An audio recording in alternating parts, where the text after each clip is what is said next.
Assalamualaikum warahmatullahi wabarakatuh. Om Swastiastu, Namo Buddhaya, salam kebajikan. Pada pertemuan kali ini saya akan mencoba berbincang-bincang dengan salah seorang rekan sejawat untuk membicarakan sesuatu di mana di dalamnya ada sebuah studi kasus yang akan saya minta tanggapan dari rekan sejawat. Di depan saya sudah ada Ibu Hartati, seorang guru SD Impres 12 Susunan Cinanyong, mengajar di kelas 5 yang akan saya minta tanggapan. Assalamualaikum Bu. Ibu punya waktu untuk bincang-bincang dengan saya, apakah Ibu bersedia? Kayak gini Bu, ada sebuah kasus yang saya akan bacakan dan nantinya saya akan memberikan kesempatan kepada Ibu untuk menanggapi dari studi kasus tersebut. Sebelumnya saya bacakan kasusnya. Kasus Ibu Guru Tati. Ibu Tati adalah seorang guru kelas 5 yang merupakan rekan kerja Anda, yang mana sama-sama mengajar di kelas 5 yang kelasnya paralel. Ruangan kelas Ibu Tati persis di sebelah ruangan kelas Ibu. Ibu Tati terkenal dengan sangat disiplin, cenderung galak, dan pada sisi lain Ibu Tati juga pekerja keras dan murid-muridnya pun selalu mendapatkan nilai-nilai yang sangat baik. Sebagian murid-murid sangat takut kepada Ibu Tati dan sebagian lain bisa menyesuaikan diri. Kepala sekolah Anda dan orang tua murid juga sangat menghargai Ibu Tati. Suatu hari Anda mendengar tangisan seorang murid pergi melihat keluar asal suara tersebut. Ternyata ada seorang murid di depan kelas Ibu Tati yang sedang berlutut di atas bebatuan yang panas, matahari sangat terik, menghadap ke pintu kelas Ibu Tati. Ibu Tati melihatnya namun tidak menghiraukan suara tersebut. Anda melihat murid itu mencuri pandangan ke temannya yang sedang menangis di luar. Apa yang akan Ibu lakukan melihat situasi seperti itu? Pertama-tama saya akan mendekati siswa tersebut lalu menanyakan mengapa siswa tersebut tidak berada bersama temannya, kemudian mengapa dia menangis di depan kelasnya. Lalu saya mendatangi Ibu Tati lalu menanyakan mengapa salah satu siswanya tidak ikut belajar bersama dengan teman-teman di kelas. Jadi seperti itu Pak. Mungkin ada tambahan Bu, apa yang Ibu bisa lakukan melihat kondisi itu, mengingat bahwa siswa tersebut sepertinya mendapat hukuman atau pendisiplinan? Menurut saya, kalau misalnya biasanya kalau ada siswa yang tidak masuk kelas bersama dengan teman yang belajar bersama, biasanya itu karena dia diberi hukuman kepada gurunya. Misalnya dia terlambat datang, tugasnya tidak selesai dan masih banyak lagi banyak permasalahan yang sehingga guru tersebut menghukum siswanya. Nah, kalau seperti ini, tujuan Bu Tati ini menghukum siswanya ini, saya rasa saya kurang setuju Pak. Kenapa?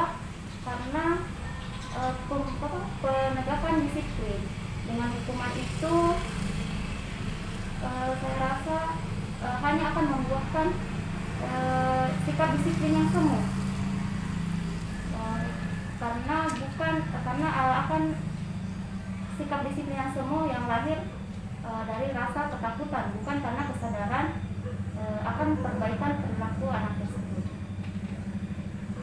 Oke, dari mungkin saya bisa ulangi bahwa tindakan Ibu tadi adalah mendekati siswa tersebut, menanyakan bagaimana apa penyebabnya sampai dia berbuat seperti itu.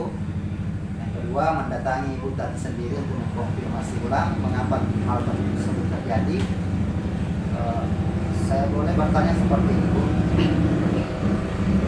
Ibu kan guru lain nih ceritanya. Ibu melihat kasus yang dialami di kelas Bu Tati. Apakah hal tersebut Ibu mau melaporkan kepada kepala sekolah atau membicarakan saja dengan Ibu Tati dulu? atau mengkonfirmasi dengan siswa tersebut dulu? Kalau menurut saya langsung berbicara kepada Bu Tati bagaimana bagusnya supaya anak tersebut tidak diberikan hukuman secara fisik. Misalnya, kalau misalnya anak mempunyai kesalahan, sebaiknya jangan ke fisik, tapi berilah dia hukuman yang membangun. Misalnya anak tersebut kalau misalnya melakukan kesalahan, misalnya dia jam pulangnya agak telat dibanding dengan teman-teman yang lainnya, atau memotong waktu istirahatnya. Seperti itu, Pak. Oh, seperti itu ya. Jadi intinya di sini buat ibu-ibu di sini tidak setuju dengan tindakan yang diberikan oleh Bu Tati tadi yang ada di studi kasus tersebut. Dan apa ibu punya rasa peduli di sini atau dengan komitmen yang ada? Melihat tadi ini siswa kasihan yang sementara berpanas-panasan di depan murid. Sebagai orang tua, Pak, melihat anak-anak yang kepanasan, tentunya kita pasti merasa kasihan lah, Pak. Karena tentunya kita seorang guru, kita juga sebagai orang tua di sekolah. Ya. Ini sebenarnya suatu dilema, Bu, ya, dilema antara jika misalnya yang diterapkan Bu Tati ini adalah memang suatu komitmen kelasnya. Mungkin di awal mereka sudah sepakati bahwa ketika ada yang membuat sebuah kesalahan, konsekuensinya seperti ini. Sementara lain ibu merasa kasihan.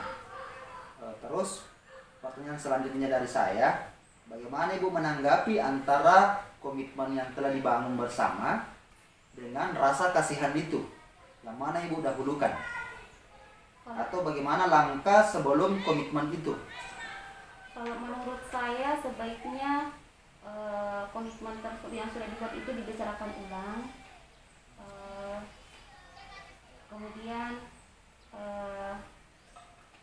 dibicarakan ulang, jangan sampai ada kekerasan fisik dalam memberikan hukuman kepada siswa. Ya, berarti ibu ceritanya di sini tidak setuju dengan hukuman yang diberikan meskipun ada komitmen. Jadi komitmennya itu harus dibicarakan ulang. Jadi di sini ada suatu dilema antara menerapkan komitmen dan rasa kasihan. Jadi mungkin tanggapan dari Ibu Hartati ini terhadap kasus Ibu Tati sangat luar biasa. Saya sudah bisa menangkap inti atau memahami inti dari tanggapan Ibu. Kalau boleh saya ulangi bahwa Ibu akan melakukan hal-hal sebagai berikut: mendekati siswa untuk menanyakan penyebabnya, mengapa mereka berlaku seperti itu. Dan yang kedua adalah mengkonfirmasi kepada Ibu Hartati, Ibu Tati, bahwa mengapa hal tersebut bisa terjadi, untuk mengetahui permasalahan awal dari kasus tersebut.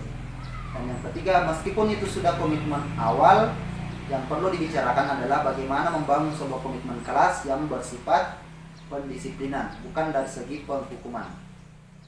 Jadi terima kasih atas kesempatannya Bu, sudah berbincang-bincang dan memberikan tanggapan.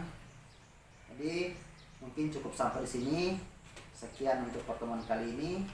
Dan ini adalah bincang bersama rekan sejawat yang nantinya akan saya olah untuk menemukan suatu kesimpulan yang tepat atau pengambilan keputusan yang tepat. Sekian saya ucapkan. Wabillahi taufiq wal hidayah. Assalamualaikum warahmatullahi wabarakatuh.